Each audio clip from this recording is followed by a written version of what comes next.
Bonjour et bienvenue dans cette matinale de Global Software.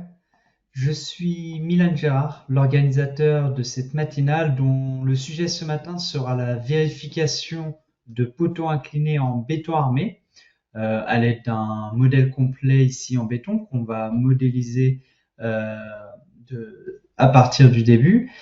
Et la vérification se fera selon deux méthodes. Une méthode au second ordre avec des imperfections et donc la vérification par rapport aux efforts internes réels et une deuxième vérification en géométriquement linéaire et avec la méthode de la barre équivalente. Ok. On va donc passer à la modélisation de RFMCS. Si vous avez des questions pendant le webinaire, vous pouvez les poser directement dans l'interface qui se présente ici. Et très bien, on passe sur RFM6 avec l'interface qui apparaît ici à l'écran. Nous allons créer directement un nouveau modèle en venant ici dans le menu Fichier, Nouveau. Et dans la boîte de dialogue données de base, nous allons définir les paramètres du modèle. Donc tout simplement, nous allons donner un nom au modèle. On ne va pas choisir de projet, on va enregistrer le modèle en local et on va choisir un modèle type. Donc comme les matinales précédentes sur le béton, on va utiliser le modèle type en béton armé ici qui charge et qui va permettre de charger les objets déjà paramétrés pour des modèles en béton, donc le matériau, les armatures, des treillis, les sections, les épaisseurs de surface, etc. Donc voilà, on voit par exemple que les solides sont désactivés pour ce type de modèle. Donc ça me permet d'avoir automatiquement tous mes paramètres de prédéfinis. On voit ici dans l'onglet normes par exemple que la norme Eurocode 2 est bien sélectionnée avec l'annexe nationale française. Ok, on va donc avoir le modèle qui s'ouvre avec des propriétés et le plan de travail. Ok, on va utiliser aujourd'hui une grille de lignes pour faciliter la modélisation de notre modèle. Pour les grilles de lignes, on va aller dans le menu Insérer, Objet repère, et on va retrouver ici les grilles de lignes. On peut avoir également les lignes directrices qui peuvent être utilisées. Ok, on clique sur boîte de dialogue et on va définir ici les paramètres d'une grille avec des trames en X, en Y et en Z. On va activer la cotation ainsi que les textes d'étiquette. Donc c'est le numéro ou les lettres des colonnes des différentes trames. Et on va passer à l'onglet grille de ligne. Pour voir les modifications en temps réel, on peut cliquer sur cette icône, basculer entre une image dynamique et statique. Ça nous permet d'avoir directement l'interface avec les modifications qu'on effectue. On va commencer dans la direction X à définir différentes travées. Donc la première, on laisse au point 0 ici, et la première travée sera de 5 mètres. OK.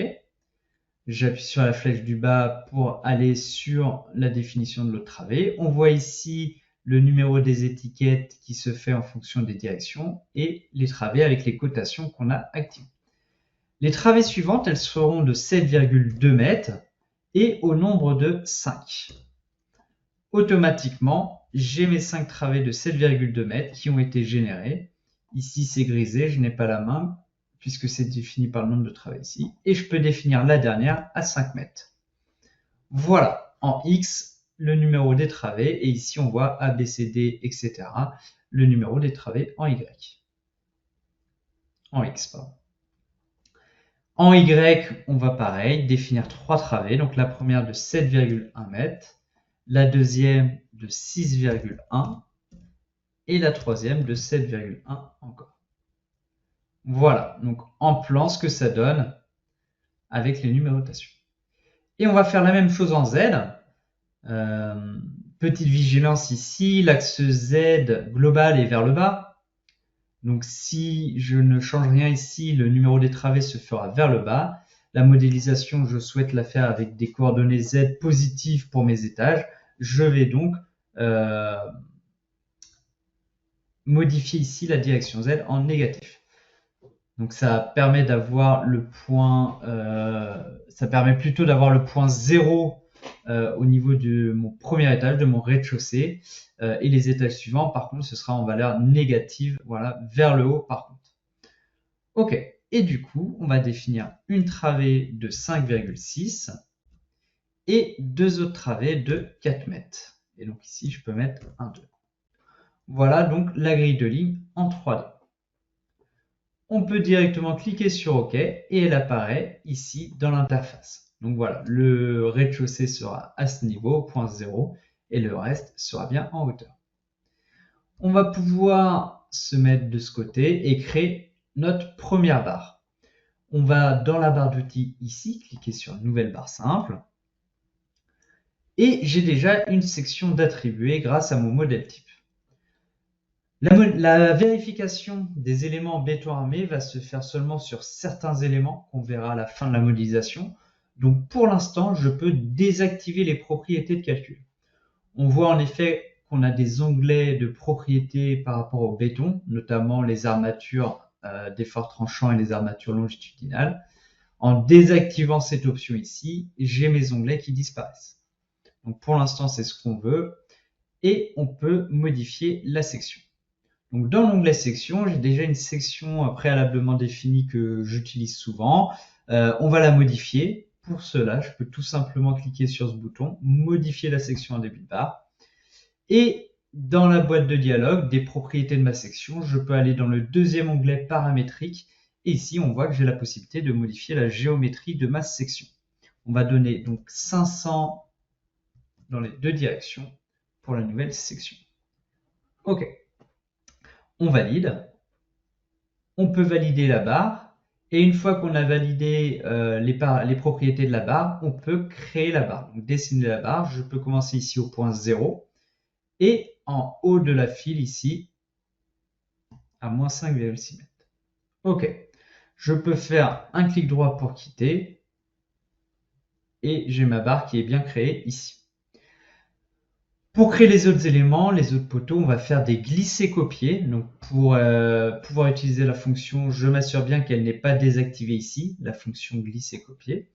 Et je peux sélectionner mon élément. Et avec la touche CTRL, je peux lâcher ensuite les éléments, copier les éléments au nouveau nœud sélectionné.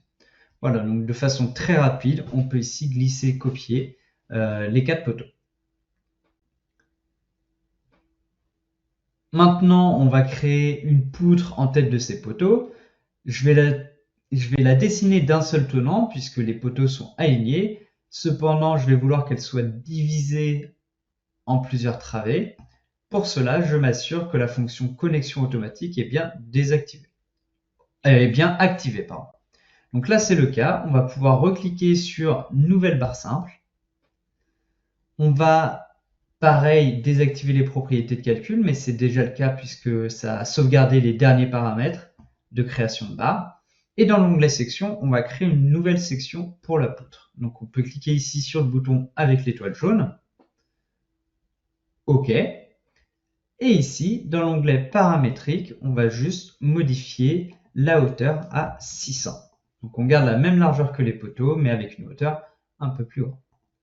OK, on valide la section, on valide la barre, et je peux sélectionner les deux extrémités de ma file de poutre.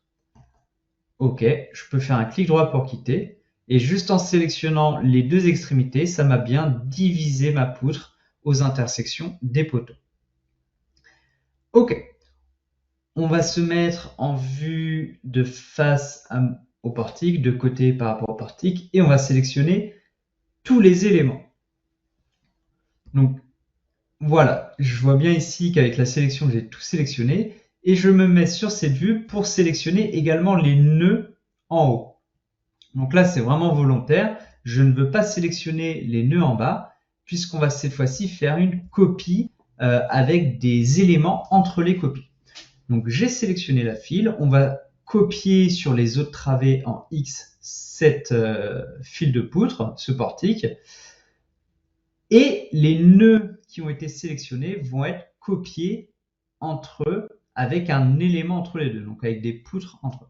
Donc il faut bien faire cette sélection et ensuite on peut faire un clic droit sur l'un des éléments, manipulation, déplacer, copier. Ok, on peut activer la création d'une copie. Il y aura 7 copies avec un espacement en X de 7,2. On va voir qu'on a vu dans la grille de ligne que les espacements ne sont pas constants, mais on va pouvoir le modifier après. Et donc, dans l'onglet numérotation et options, la première chose qu'on va faire, c'est qu'on va en effet définir un pas d'espacement différent. Donc j'active l'option et dans l'onglet pas d'espacement, j'ai ici mes 7,2 mètres qui sont appliqués à mes 7 copies. Donc pour rappel, il y a juste la première et la dernière copie qu'il va falloir définir à 5 mètres.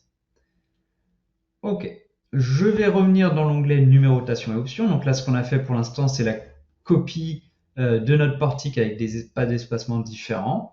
Et on va lier les pas. Donc en activant l'option lier les pas, je suis automatiquement redirigé vers l'onglet lier les pas, où je vais choisir l'option connecter les nœuds avec une barre. Donc les 3 nœuds que j'ai sélectionnés en tête de poteau vont être connectés entre eux avec une barre.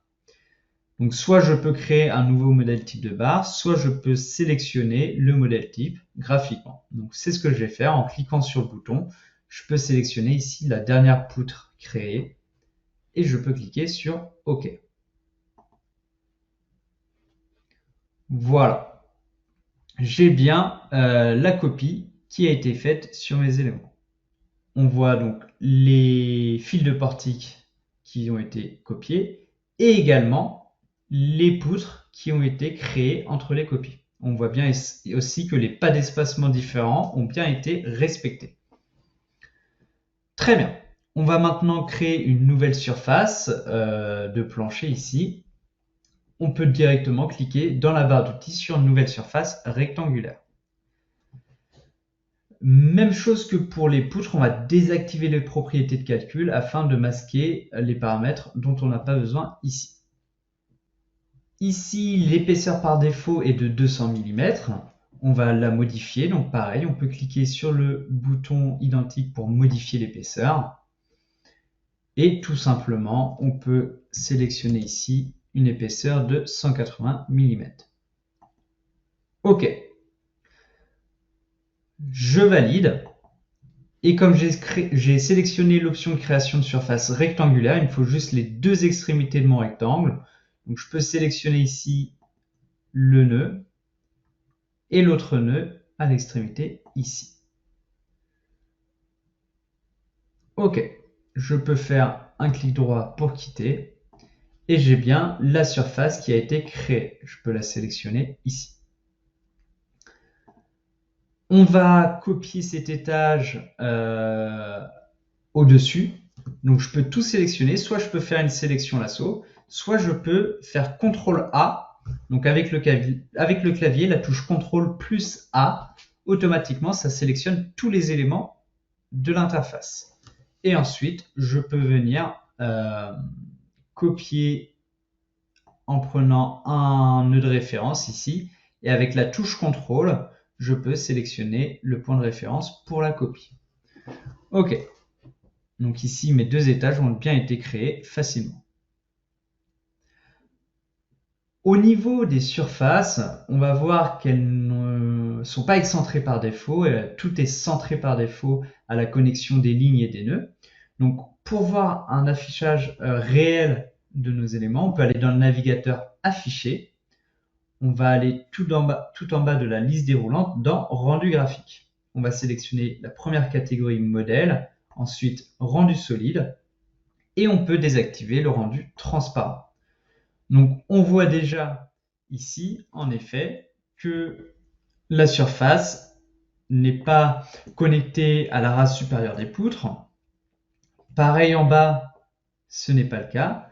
Cependant, si on regarde également, on voit que quand on sélectionne la surface, on a seulement un élément sans épaisseur. Donc pour afficher l'épaisseur, on peut venir ici, toujours dans la même partie de rendu graphique, sélectionner surface et rempli avec épaisseur. Voilà, cette fois-ci, on voit que l'épaisseur est bien modélisée et on peut voir réellement le décalage entre la rase supérieure et la rase inférieure. Donc, on va modifier ça, on va attribuer des excentrements. On peut retourner dans le navigateur ici Données et dans Type pour les surfaces, puisqu'on va bien l'attribuer aux surfaces, on peut faire un clic droit sur Excentrement de surface, Nouvel excentrement de surface. OK. On va sélectionner l'attribution de l'épaisseur en haut par rapport à sa fibre supérieure que l'on vient de visualiser. Et on va activer le décalage transversal à partir d'une section d'une autre barre.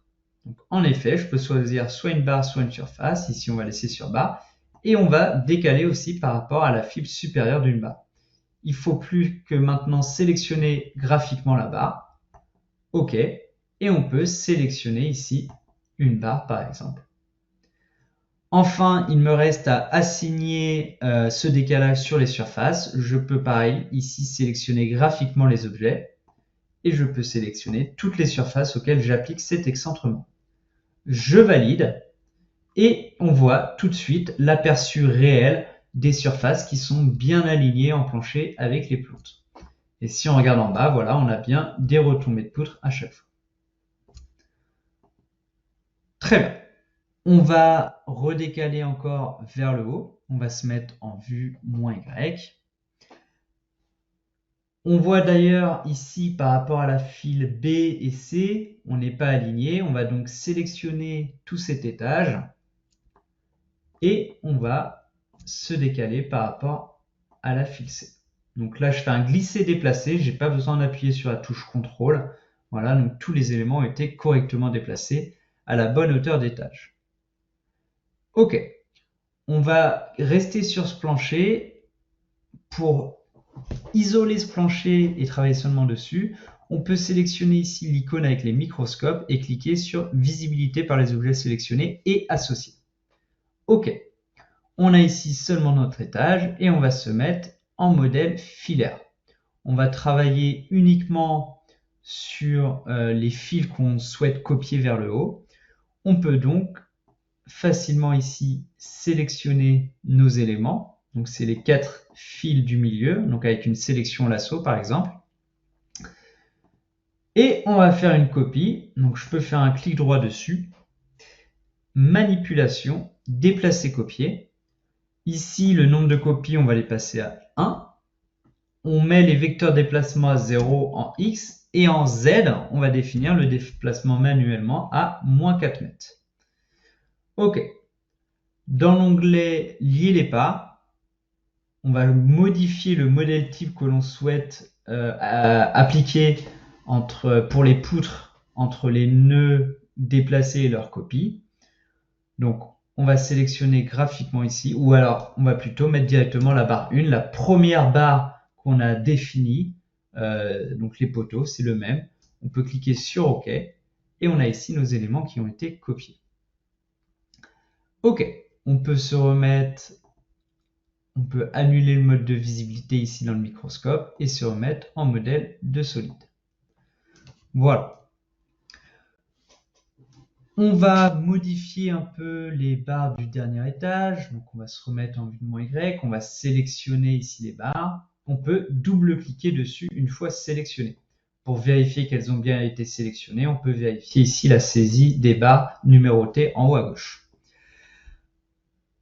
Dans l'onglet Section, on va créer une nouvelle section. Donc là, la liste déroulante, on a 2 sections. On va créer donc une 3e section en cliquant sur le bouton avec l'étoile jaune.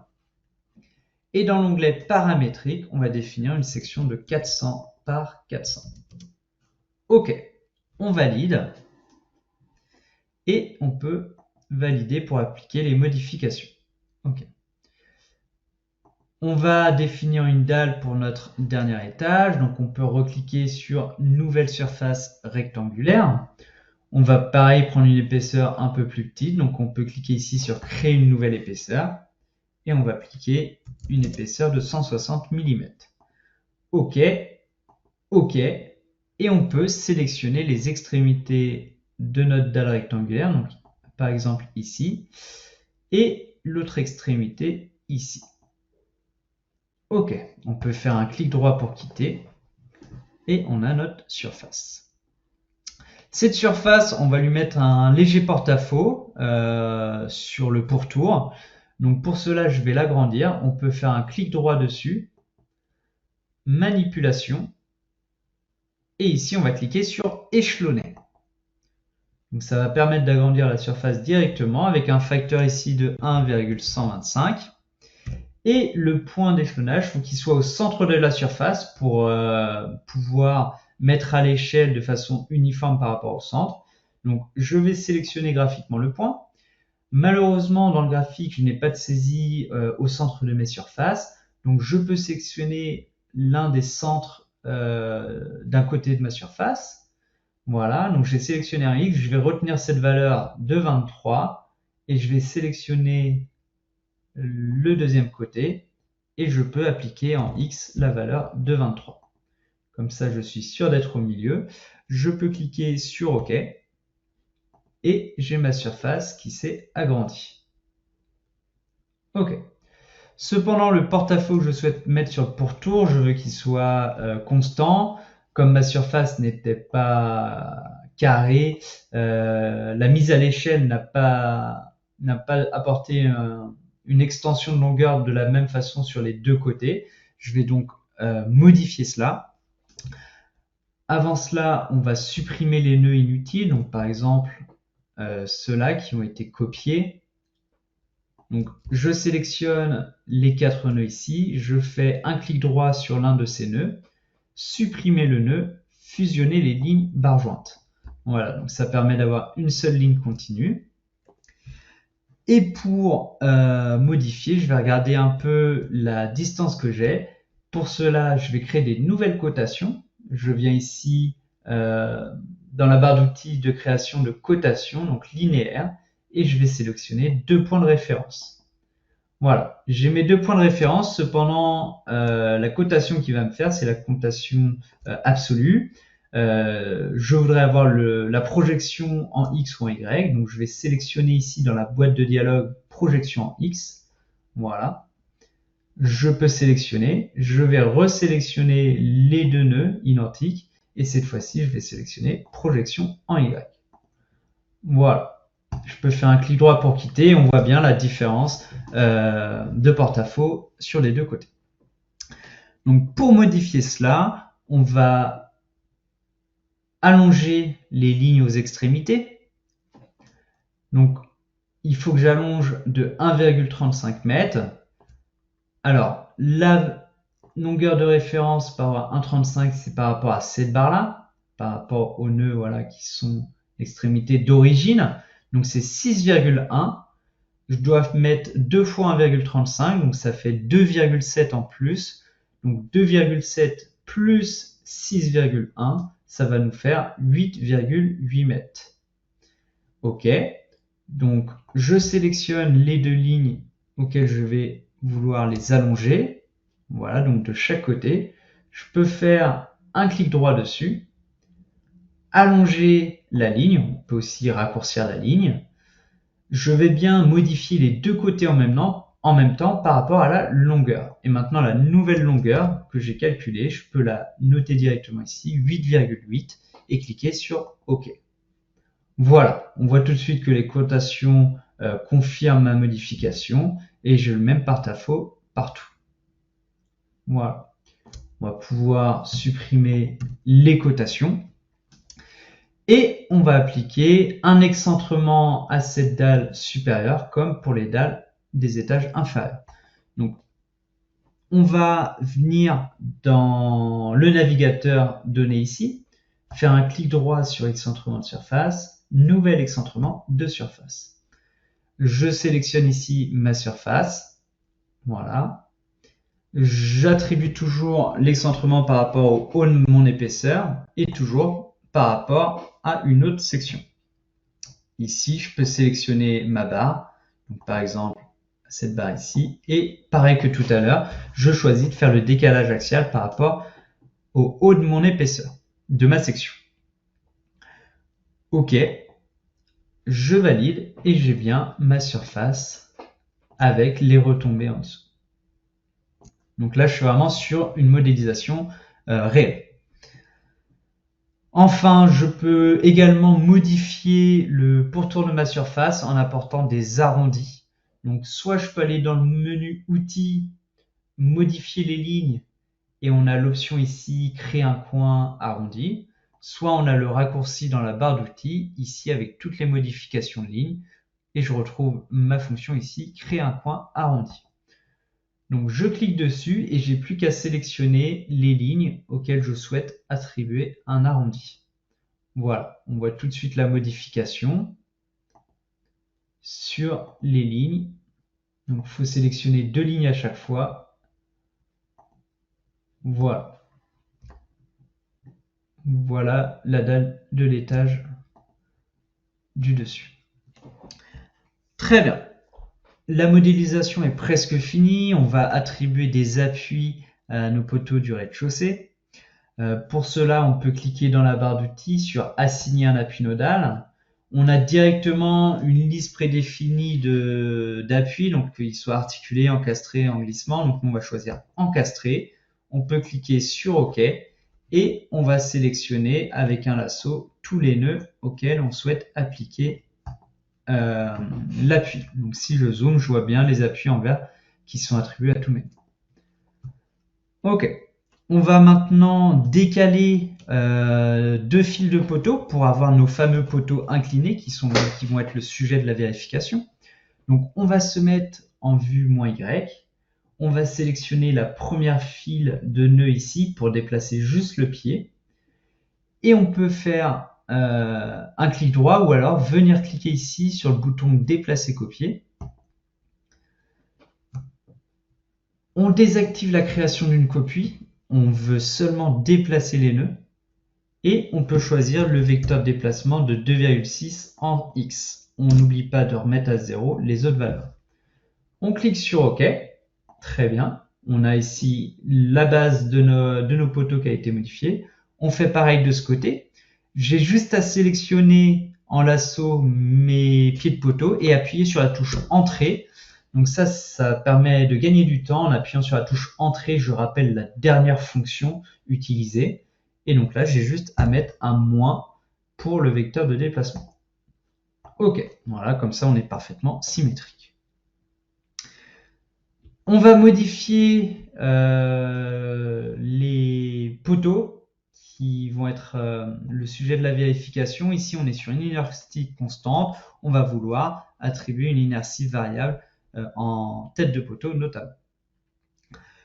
Donc pour cela, on va cliquer, on va sélectionner les poteaux, donc une fois ici, et avec la touche contrôle, les autres poteaux ici. Donc les 2 fils ont bien été sélectionnés. Je peux double-cliquer sur l'un des éléments. Voilà, j'ai bien toutes les barres qui ont été sélectionnées que je souhaitais. Et on va pouvoir modifier dans l'onglet section le type de distribution. On va pouvoir ici basculer entre une image dynamique et statique pour voir directement les modifications que je vais apporter. Donc comme tout à l'heure, j'ai ici mes poteaux qui sont affichés. Je vais également cliquer sur ce bouton pour afficher le modèle en arrière-plan. Voilà, ça me permet de me repérer dans le modèle global. Et on va modifier le type de distribution. Donc le type de distribution qu'on va choisir, c'est linéaire. Donc là, je l'ai sélectionné, mais ça n'a pas apporté de changement puisque j'ai toujours les mêmes sections au début et à la fin. Donc on va tout de suite modifier la fin de la barre ici en créant une nouvelle section. On peut directement modifier la section ici en modifiant la hauteur, par exemple à 800. Ça met à jour automatiquement la géométrie. On valide. Et cette fois-ci, on voit dans le visuel directement la distribution linéaire de nos poteaux. On va vouloir modifier ici l'alignement de notre poutre qui est ici par rapport au haut et qui déborde un peu donc, du modèle. On va mettre plutôt par rapport au bas. Voilà. OK. On a presque fini pour la modification des poteaux. On va faire une modification en tête de poteau où on va ajouter une articulation. Donc je retourne dans l'onglet Général et je vais activer Articulation. J'ai un nouvel onglet Articulation et on va attribuer une articulation en fin de barre. Donc comment je sais que c'est en fin de barre? J'ai ici l'axe X qui montre l'orientation de ma barre, donc le début c'est ici, et la fin c'est le nœud numéro 2. Donc en fin de barre, on clique sur nouvelle articulation de barre, et on va vouloir que nos poteaux, avec des hypothèses qu'ils soient préfabriqués, ne reprennent que des efforts en Z. Donc dans ce cas-là, je libère toutes les autres degrés de liberté pour laisser que de la reprise d'effort en Z. OK, on valide et l'articulation est visible avec des boules blanches qui sont aux extrémités des barres. Très bien. Et enfin, puisque c'est ces poteaux qui vont être le sujet de la vérification du béton, on va pouvoir réactiver les propriétés de calcul dans l'onglet Général. Donc j'active les propriétés de calcul ici. Pour l'instant, on ne va pas définir de longueur efficace, à part pour un poteau dont la méthode sera différente. On le verra après. L'enrobage de béton, on va le laisser par défaut. Et dans l'onglet Armature d'effort tranchant, on va modifier la distance à 20 cm des cadres. Donc je modifie ici à 0,2 et automatiquement, on voit soit le visuel ici, soit le visuel ici pour la modification des armatures. On va dans l'onglet suivant, armature longitudinale. Donc là, c'est un peu moins bien pour voir la modification des armatures. On peut recliquer sur le bouton pour basculer cette fois-ci sur une image statique. Voilà, on voit ici la répartition de nos armatures longitudinales. Et on va juste tout simplement modifier la distribution, puisque symétrique c'est pour les poutres en général, ou asymétrique. Pour les poteaux, on va choisir plutôt uniformément réparti. Donc par défaut, il nous met 4 barres dans les coins. Donc on va laisser de cette façon et modifier juste le diamètre des barres à 14 mm. OK, on valide et automatiquement, on a les modifications qui sont apportées au modèle. On peut se mettre en modèle transparent pour également avoir le visuel sur les armatures. Donc c'est directement intégré dans l'interface. On a fini la modélisation, on ne va plus avoir besoin des grilles et des grilles de lignes. Donc on peut les désactiver dans la barre d'état tout en bas. Ici, je peux cliquer pour désactiver l'affichage de la grille et cliquer ici pour désactiver l'affichage de la grille de ligne. Ok, donc ici en bas dans la barre d'état. On va modifier les situations de projet pour définir une situation au second ordre et une en linéaire. Donc on va juste avoir le poids propre ici qui est automatiquement créé à chaque nouveau modèle. Donc ça permet de gagner du temps. Et on va cliquer ici sur modifier le cas de charge actif. Voilà, donc on peut bien vérifier qu'on a le poids propre. Dans l'onglet situation de projet, on a 4 situations par défaut, une ELU et 3 ELS. Nous, on va se focaliser sur l'ELU. Donc, je vais sélectionner les ELS avec la touche majuscule et cliquer ici sur la coche pour désactiver la génération des combinaisons. OK. On va sélectionner ici la première situation, ELU, et on va cliquer ici sur copier les situations de projet sélectionnées. Voilà, donc on va comparer 2 situations de projet. Dans cette deuxième situation de projet, il faut donc modifier l'assistant de combinaison. Je regarde dans la liste déroulante, j'ai 2 combinaisons de charge pour l'assistant de combinaison qui sont disponibles. Je vais sélectionner ici géométriquement linéaire, contrairement à la première où c'était au second ordre. Et je peux cliquer sur modifier l'assistant de combinaison pour voir les paramètres. Donc ça va générer des combinaisons de charge selon, pour rappel, une analyse linéaire. OK. On voit également que les cas d'imperfection sont désactivés pour ce type d'analyse. On peut choisir de l'activer ou pas. Donc là, ici, c'est correct, c'est désactivé. Et si on regarde sur le premier assistant de combinaison qui est utilisé pour la situation de projet 1, on peut voir que les cas d'imperfection vont être considérés. Donc c'est très bien. J'ai juste à modifier ici sur modifier les cas d'imperfection pour créer les cas d'imperfection. En effet, ici, on voit que la liste est vide. je peux cliquer ici sur le bouton avec l'étoile jaune et donner un nom à mon cas d'imperfection. Imperfection en X, tout simplement. On laisse ici le type d'imperfection par défaut, imperfection locale, mais vous avez également d'autres types d'imperfections. OK. Donc voilà, pour rappel, la combinaison de charges au second ordre va générer des cas d'imperfection et le deuxième assistant, pour le linéaire, ne va pas générer de cas d'imperfection. OK. Là, ici, j'ai bien la deuxième. Ici, j'ai bien la première. Et si je vais directement dans l'onglet combinaison de charges, j'ai bien deux fois la même combinaison. On le voit ici avec les facteurs. 1,35 fois le poids propre. On le revoit ici dans l'onglet attribution. Et de l'une à l'autre, on voit les paramètres différents. Donc, pour la première, je serai sur une analyse de second ordre avec des imperfections. Et sur la deuxième, sur une analyse géométriquement linéaire.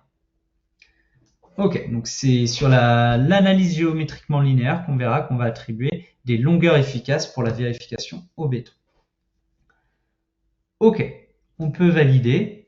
On va aller directement dans la liste déroulante ici des cas de charge et des combinaisons et on va sélectionner le cas d'imperfection en plus X pour créer les imperfections. On peut les créer ici dans la barre d'outils, nouvelle imperfection de barre. On définit les paramètres ici, donc défaut d'aplomb initial. Le type de définition, on va sélectionner selon l'Eurocode 2.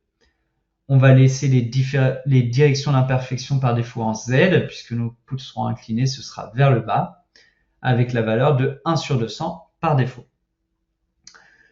Au niveau de l'attribution aux barres, je vais sélectionner ici graphiquement les barres auxquelles je souhaite appliquer les imperfections. On va utiliser le navigateur pour pouvoir sélectionner facilement uniquement les poteaux souhaités. Donc ici, dans le navigateur, je sélectionne barre par section. Je choisis la dernière section qui est attribuée à mes poteaux pour les sélectionner facilement. Je peux valider la sélection et je peux valider l'imperfection. Ok, donc là, elles n'apparaissent pas, c'est normal. Ici, dans le navigateur, donc, on peut d'abord afficher les imperfections ici, mais en effet, elles n'apparaissent pas. Et ici, dans le navigateur, il faut désactiver, ignorer les objets associés. En effet, ça permet d'afficher les objets associés aux objets qu'on a sélectionnés dans la visibilité. Donc là, les imperfections sont bien visibles. On va pouvoir lancer le calcul. Donc, très simplement, dans le menu Calculer, à calculer, et on peut sélectionner ici les éléments qu'on souhaite calculer. Donc, on peut sélectionner les deux situations de projet. OK. Et lorsque je valide, on voit que les deux combinaisons vont être lancées au calcul. Donc, d'abord le maillage et ensuite les deux combinaisons.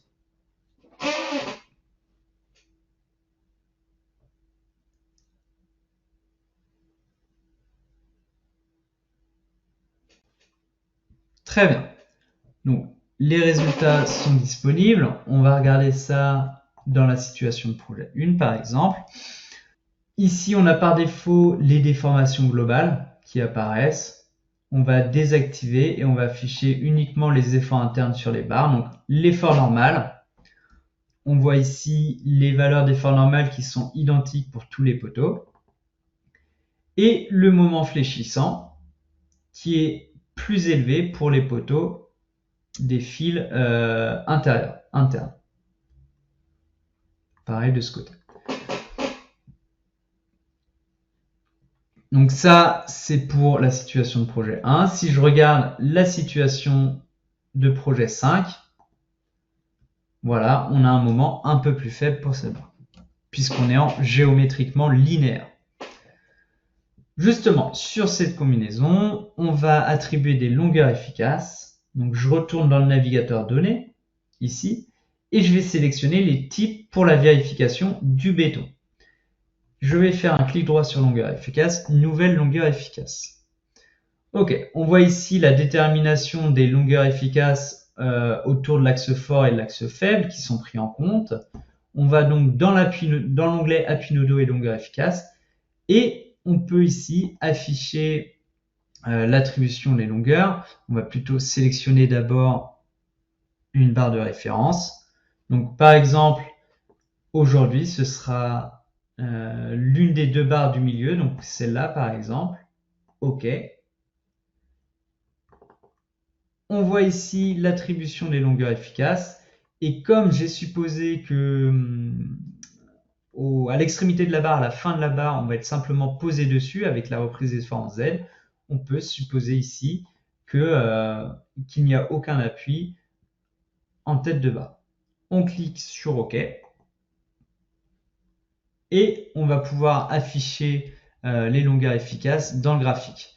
Donc on va dans le navigateur afficher ici. Et tout en haut, dans les types pour la vérification du béton, je peux activer les longueurs efficaces de barre. Voilà, on voit ici l'appui qui réapparaît avec les longueurs efficaces. Très bien. On va aller dans la vérification du béton. Donc on peut y venir ici dans le tableau vérification du béton. Et on va lancer le calcul. Donc pour l'instant, on va désactiver la deuxième situation de projet et on va lancer le calcul sur un seul poteau. Donc je peux sélectionner graphiquement ici le poteau. Je vais sélectionner la barre numéro 2, celle qui n'a pas de longueur efficace, pour lancer le calcul au second temps. Je peux cliquer sur afficher les résultats. Oui. Et automatiquement, la vérification du béton s'est lancée. Par défaut, dès que vous avez des erreurs, c'est ce qu'affiche en premier le logiciel dans le tableau ici aperçu. Et on voit ici la première ligne qu'il y a une erreur sur le détail des barres d'armature. En effet, l'aire minimale d'armature dans les barres comprimées ne doit pas être respectée. Donc pour vérifier, je peux double-cliquer dessus. J'ai un accès aux formules de vérification. Et je vois ici en effet que l'armature minimale demandée est de 8 cm², alors que l'armature que l'on a définie est de 6,16 cm². Donc on va modifier cela, sachant qu'on n'a mis que pour ce poteau, il va falloir modifier toutes les barres en même temps. On va utiliser une option pratique pour modifier plusieurs barres en même temps. Pour cela, je retourne dans les données de base, dans la barre d'outils. OK, je retrouve ma boîte de dialogue que j'avais utilisée pour créer un modèle. Et dans l'onglet paramètres et options, on va venir activer les barres représentatives. En activant les barres représentatives ici, j'ai un nouvel onglet, assistant de barres représentatives, auquel les barres vont être considérées dans la même famille si le matériau, la section et la longueur sont identiques. Et aussi le type de ligne et le type de barre. Donc ça, par défaut, on ne peut pas ne pas le respecter. C'est automatiquement activé. Et ensuite, vous, en tant qu'utilisateur, vous pouvez activer d'autres propriétés par défaut pour considérer dans la même famille. Donc là, par exemple, les propriétés de vérification du béton sont activées. Donc si je clique sur OK, donc ça va me demander de supprimer les résultats pour régénérer les barres représentatives. On va ici rapidement dans le navigateur vue désactiver les objets associés et les réactiver. Et on a des icônes qui sont accessibles maintenant au centre des barres. Donc, avec ici l'affichage barre représentative numéro 1. Donc si je clique une seule fois, on voit que toutes les barres qui ont les mêmes propriétés sont sélectionnées en même temps. Cependant, celle-ci n'est pas sélectionnée puisque une longueur efficace est attribuée et pas les autres. Donc la différence, maintenant, si je veux sélectionner tout en même temps, je reviens dans les données de base, je reviens dans l'onglet assistant de barre représentative et je vais désactiver les longueurs efficaces pour la considération des barres représentatives. OK, je valide et cette fois-ci, lorsque je sélectionne la barre représentative numéro 1, j'ai bien toutes les barres que je souhaite qui sont sélectionnées.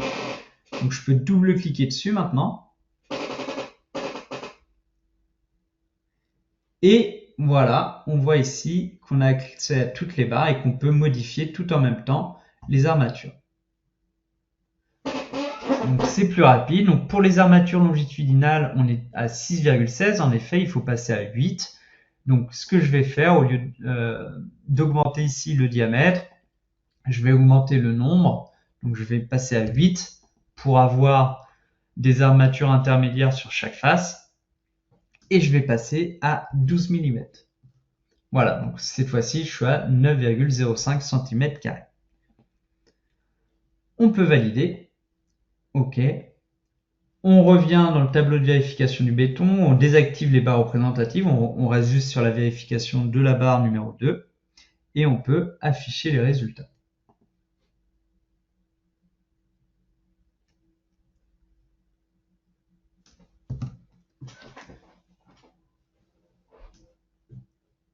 Voilà, donc cette fois-ci, j'ai pas d'erreur puisqu'il me renvoie directement vers le tableau de ratio de vérification des barres avec toutes les vérifications des barres.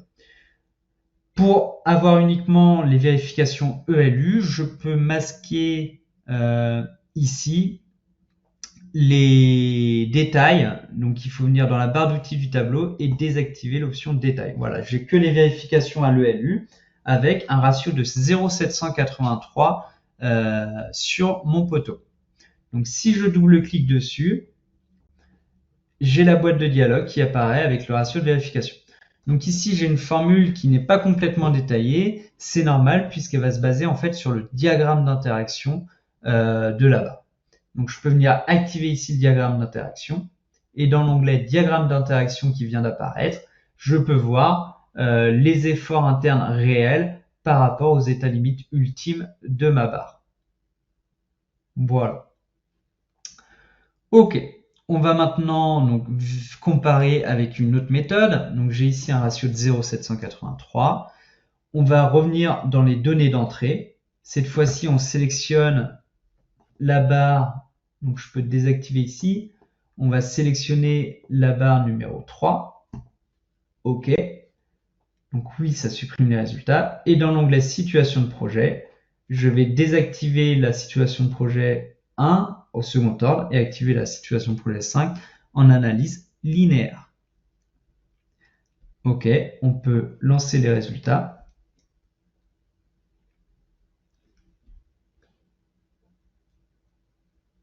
Cette fois-ci, la combinaison 2 est calculée. Et la vérification du béton affiche un ratio de 0,789 pour cette méthode. Donc si je double-clique, cette fois-ci, sur la formule de vérification, on voit que c'est différent pour la même vérification. Cette fois-ci, j'ai toute la formule, les étapes de calcul selon la méthode de la barre équivalente qui sont affichées ici. Vous avez les références aux différentes équations et aux paragraphes de la norme avec la formule de vérification à la fin. Méthode générale de la flexion biaxiale appliquée, avec les moments au second ordre qui sont ajoutés en plus du moment linéaire. OK.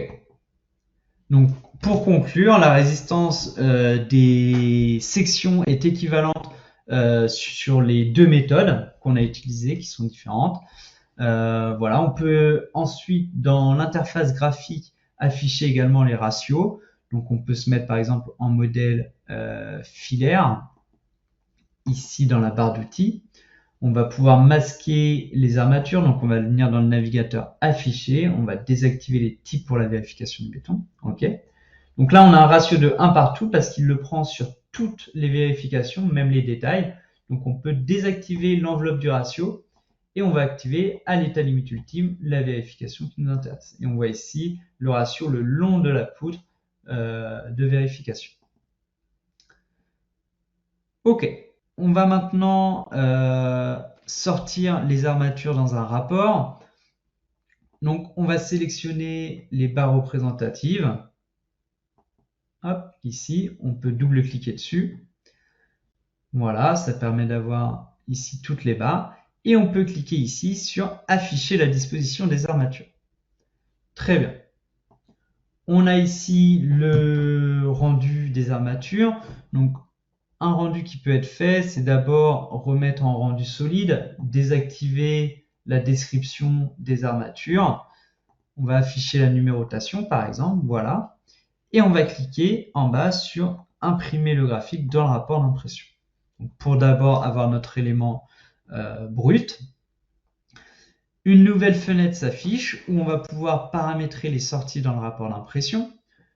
Ok, donc là on voit que le poteau est couché, on peut choisir une rotation de l'image. On peut choisir de définir l'image seulement sur une partie de la page. Donc ici on sélectionne hauteur, on met 50% par exemple. Voilà. Et comme ça ment un peu, on peut modifier l'affichage à l'échelle. Donc ici c'est au centième et on peut modifier au 75e par exemple. Ok, donc là on a un affichage bien à l'échelle. On peut cliquer sur enregistrer et afficher. Et comme on a choisi un rapport d'impression, il va nous demander de sélectionner les chapitres dans le rapport d'impression. Donc nous on va tout désélectionner.